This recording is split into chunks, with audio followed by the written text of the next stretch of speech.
So today we are going to start on chapter 2 of the Sermon on the Mount book. That would be, chapter 2, the Woes, Salt, Light, and Fulfillment of Law. This is combining Luke 6:24-26 with Matthew 5:13 through 20. And here we go. Go ahead.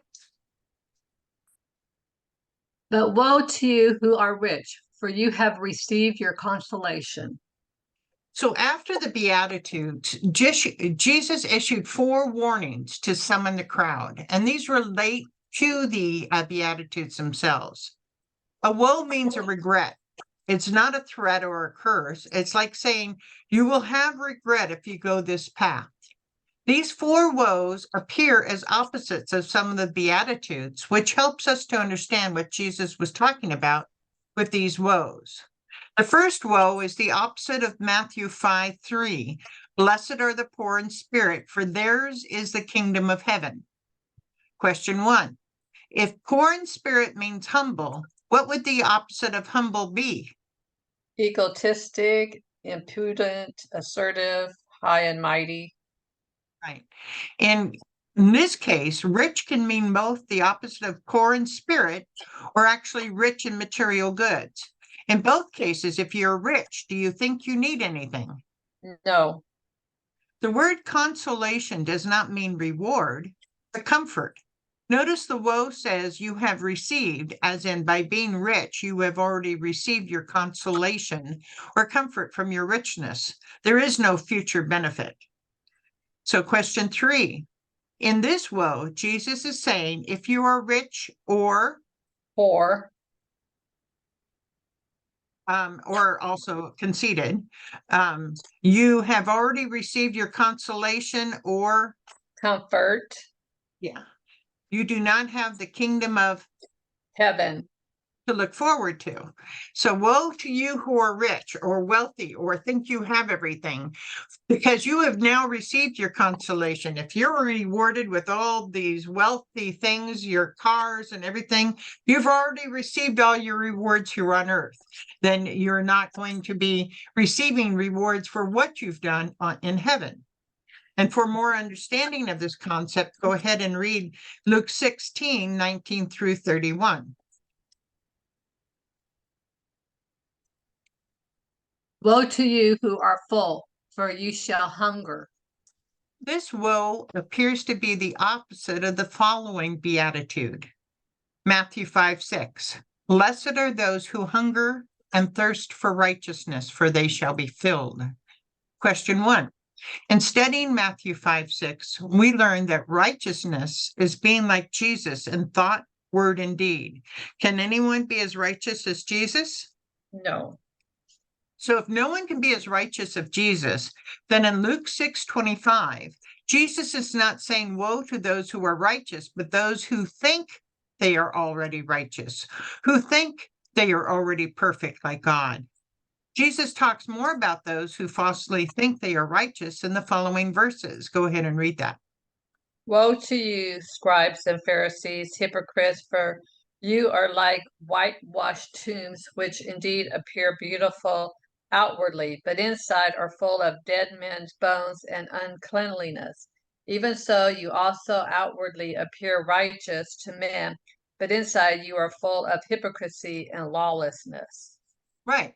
Woe to you who are full, who think you don't need anybody, because you will eventually hunger too late to have a change in your life. Question 2. So if you think you're full, that is, if you think you no longer need to improve yourself to be like Jesus, what is the result? You shall hunger. Right. Shall hunger deals with the future, not the present. When will these people hunger? When they are no longer righteous in their own eyes. For many, it will be after they die, when it's too late to change their relationship with God.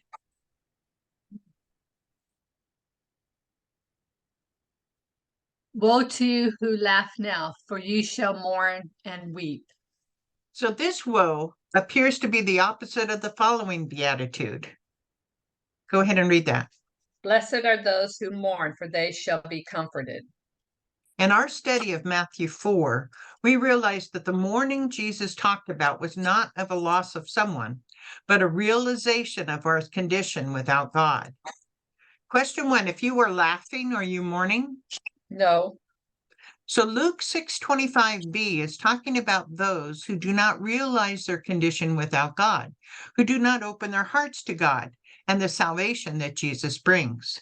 Their laughing is really a rebellion against God and a celebration of their present life and condition. Question 2, what is the result of those that laugh now? you shall mourn and weep. When will these people mourn and weep? When they are no longer laughing, when they realize their true condition with God.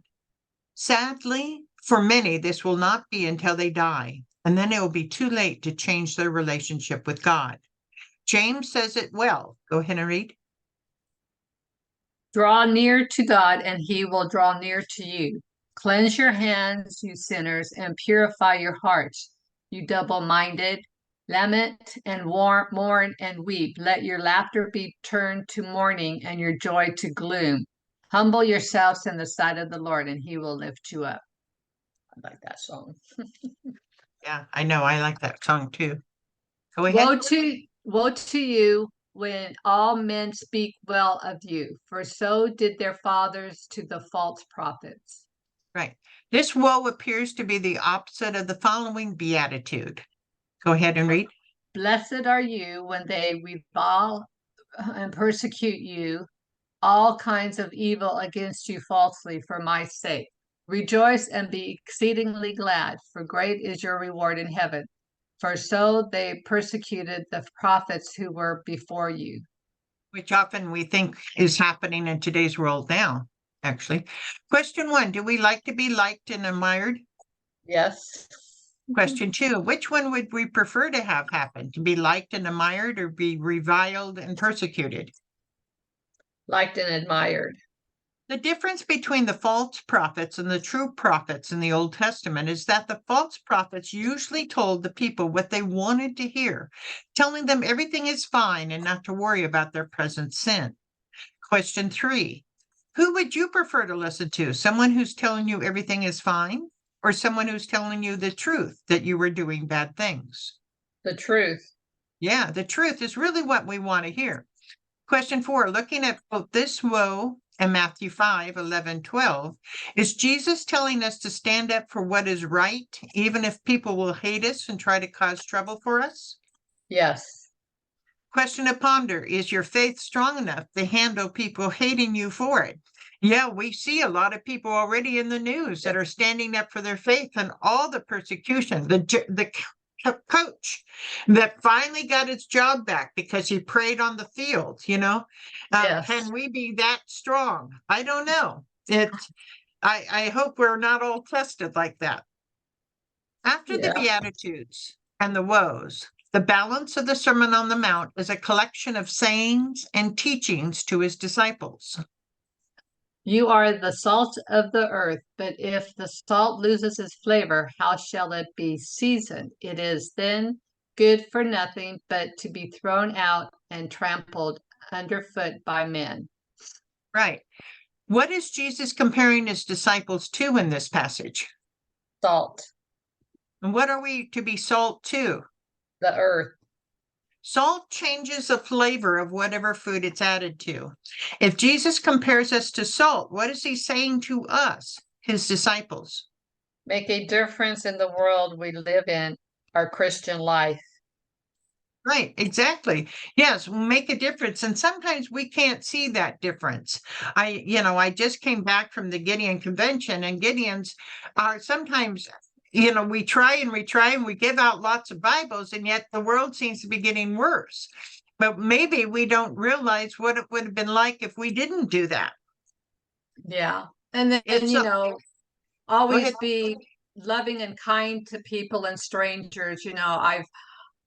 I've always had a smile on my face that forgot that I do, that people have complimented me that, oh, you have a beautiful smile, because it's just one of God's gifts that he's given me to pass it on to everybody that I see, walking down in the grocery store. I'm always a people watcher, and I look and I smile at them, and then you get a smile back because you don't know what bad day they're having, and maybe somebody being nice and kind and smiling will kind of perk them up. I know it does me if I'm in a bad mood or whatever, and then not always get a smile from a stranger or whatever, but do unto others as you want others to do unto you. So that Right. was my thing. Often when we go out to eat, I ask the waitress or waiter if he has something to pray about because we're about to pray for our meal. That changes a lot. They certainly remember us. We get their name, so we now can call them by name. So there becomes a personal relationship, which we didn't have before. So yes, as Christians, we need to open and be more adamant about our faith in this world. That's a great idea. I'll have to try that. Okay. If salt is no longer salty, is it still useful? No. Yeah, I think normal original salt, like salt from the sea, may lose its saltiness. I don't think manufactured salt can do that. But anyway, based on this scripture, if we are not changing our world for good, are we useful to God? No. How can we change or be the salt in our own personal world? Preaching and teaching others of God. Right. Even just kind of bringing up God in our conversations to see where the other person is at too. You just never know. Are they full Christian or are they atheist? You never know. Yeah. So, and it's like when my kids tell me something and I always go, thank God. I always say that. I always say, thank God. And then, I send them those morning things, quotes or Christian blessings every morning too. right. And it makes their day. Yeah, that's true. Okay. You are the light of the world. A city that is set on a hill cannot be hidden, nor do they light a lamp and put it under a basket, but on a lampstand. And it gives light to all who are in the house. Let your light so shine before men that they may see your good works and glorify your Father in heaven. This, of course, is where that children's song is. This little light of mine, I'm going to let it shine, comes from. I love that song. Yeah. In these verses, what is Jesus comparing his disciples to? Light. And if you can find a children's book that has those songs, let me know, because I was telling my husband that's what I want to get my grandkids that are 5 years old, some Christian song books like we had when we grew up. Yeah. Do you know of anything off the top of your head? Right. Yeah. If we are not just any type of light. Jesus describes the type of light we should be. Complete the following. So what's A? A city that is set on a hill cannot be hidden. Right. We need to shine in the same way that a city on a hill would shine. B. Nor do they light a lamp and put it under a basket. Right. If you're a Christian, you need to be able to let people know you're a Christian and not hide it and be someone different during the week. C. But the light is put on a lampstand and it gives light to all who are in the house. Right. We certainly need to make sure the rest of our household is Christian as well. But we need to, affect our whole neighborhood, our city and our town and everything. Yeah. Looking at the descriptions in number 2, describe this type of light that Jesus wants us to be. We should shine and let people know we are Christians. Right. Number 4, Jesus actually tells us the type of light he wants us to be in verse 16. Go ahead and complete that. Let your light so shine before men that they may see your good works and glorify your Father in heaven. Right. Your light should shine before men. Now, your good works aren't going to get you to heaven. Your salvation is first, but your good works are a result of your salvation. Since his teachings appeared to be so different than what the Pharisees and scribes were teaching, he takes a moment from his teaching to explain. This was important. Just like any true prophet, His words could not contradict the words of God in the Old Testament. Do not think that I came to destroy the law or the prophets. I did not come to destroy, but to fulfill. For assuredly I say to you, till heaven and earth pass away, one jot or one tittle Tittle, little by, oh, tittle, will tittle, by no means pass from the law till all is fulfilled. right. Tittle. Yeah, I tittle. thought that was a misspell. Yeah, no, tittle. Did Jesus come to destroy the law or the prophets? No, What did he come to do instead? fulfill. Right. The law is the first 5 books of the Bible written by Moses, and the prophets are all the books of the major and minor prophets, as well as the Psalms and Proverbs. Basically, Jesus is talking about the Old Testament. When Jesus talks of fulfilling the law and the prophets, he is talking of fulfilling the prophecies of the coming Messiah. Bible scholars believe that there were over 300 prophecies fulfilled by Jesus. What is a jot and a tittle? Most of us are unfamiliar with these words because we do not read or write the Hebrew language. A jot is the 10th letter of the Hebrew alphabet, and it's the smallest. In English, the word is translated iota and means a very small amount. A tittle is even smaller. It's not a letter, but a letter extension to make a difference between one letter and another, like the difference between O and Q. With the definition of a jot and tittle above, rephrase verse 18 above in your own words. Not one of the smallest things of the law will pass away until all prophecies are fulfilled. Perfect. That works really well. Amazingly, we actually know when the heaven and earth will pass away. It will be after the millennium. Revelation 21:1. Now I saw a new heaven and a new earth, for the first heaven and the first earth have passed away. And this was an addition, so it's not in your book. I was going to say, I don't see that. Okay. How did Jesus Christ fulfill the law and the prophets? Jesus fulfilled the doctrinal teachings of the law and the prophets, and that he brought full revelation of what they meant. Jesus fulfilled the predictive prophecy of the law and the prophets, and that he is the promised one, showing the reality behind the shadows of those laws. Jesus fulfilled the moral and legal demands of the law and prophets, and that he fully obeyed them and he reinterpreted them into their truth. And Jesus fulfilled the penalty of the law and the prophets for us by his death on the cross, taking the penalty we deserved. I like that page and I like that picture. Yep, I will send you a copy of it. Thank you. Okay. Whoever therefore breaks one of the least of these commandments and teaches men, so shall be called least in the kingdom of heaven. But whoever does and teaches them, he shall be called great in the kingdom of heaven. So to be least in the kingdom of heaven, you have to do 2 things wrong. What are they? Break one of the least of these commandments and teaches men to do so as well. And then to be great in the kingdom of heaven, you have to do 2 things right. What are they? Obey the 10 commandments and teach others. Right. Jesus was asked one time, what was the greatest commandment? This was his reply. Go ahead and read. Then one of them, a lawyer, asked him a question, testing him and saying, Teacher, which is the greatest commandment in the law? Jesus said to him, You shall love the Lord your God with all your heart, with all your soul, and with all your mind. This is the first and greatest commandment. And the second is like it. You shall love your neighbor as yourself. Of these 2 commandments hang all the law and the prophets. So what is the greatest commandment for you to obey? You don't have to answer that, but Yeah. okay, Well, that's fine.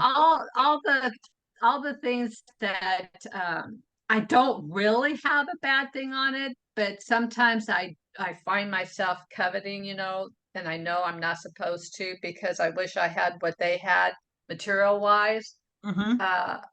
Because I, as far as retirement, I should be, out traveling the world in a motorhome or whatever else. But because, both, I had retired early because our company sold. I couldn't find a job at that age, so I took temp jobs. So I'm thinking all this money, if I worked until I was 68, I could have had all this extra money set aside. Now I have nothing. Yeah, And but I God think, has you where he wants you too. He's working through you on many things. You're a and great that's what writer and stuff like that too. but that's what I'm saying. There's you have to think that way. Okay, go ahead and read. For I say to you that unless your righteousness exceeds the righteousness of the scribes and Pharisees, you will by no means enter the kingdom of heaven. In this statement, Jesus just totally confused his audience. Remember, his audience were farmers, fishermen, and other workers of low-paying jobs. All their lives, they'd been taught that the Pharisees and scribes were people very knowledgeable in the Bible and therefore very righteous. The crowd surrounding Jesus all knew that the scribes and Pharisees had gone to biblical school, taught others about God, and made and enforced the judicial law. Surely they were righteous. Yet now Jesus is calling into question the righteousness of these same leaders. Looking back on page 14, explain again in your own words the word righteous means. Perfect in thought, word, and deed, like Jesus was. How was the righteousness of the Pharisees and scribes not up to the standards of true righteousness? Note from the book of Matthew below, where Jesus talks about the heart of the Pharisees. Go ahead and read. Hypocrites, well, did Isaiah prophesy about you, saying, these people draw near to me with their mouth and honor me with their lips, but their heart is far from me. And in vain they worship me, teaching as doctrines the commandments of men. Is true righteousness what your outside appearance looks like, or what is within your heart? In your heart. So, can someone who is poor and have no biblical training be righteous? Yes, in your heart, and you have a relationship with God. Right. Okay. So now we get to the crossword, and we have 5 minutes to do it. Okay. Across, number 3, you are the Salt. of the earth. Number 6, unless your Righteousness exceeds that of the scribes and Pharisees, you will not enter the kingdom of heaven. 7, whoever does and teaches the commandment shall be great. in the kingdom of heaven. And 8, Jesus did not come to destroy the law or the prophets. He did not come to destroy, but to Fulfill. And 9, woe to you who laugh now, for you shall Mourn. and weep. Okay, 1 down. Let your light so shine before men that they may see your good works and Glorify. your Father in heaven. 2, you are the Light. of the world. 4, woe to you who are full, for you shall. Hunger. And 5, woe to you who are rich, for you shall have received your. Consolation. Right. So this ends this chapter of it. And so I'm going to be turning off the thing here in just a second.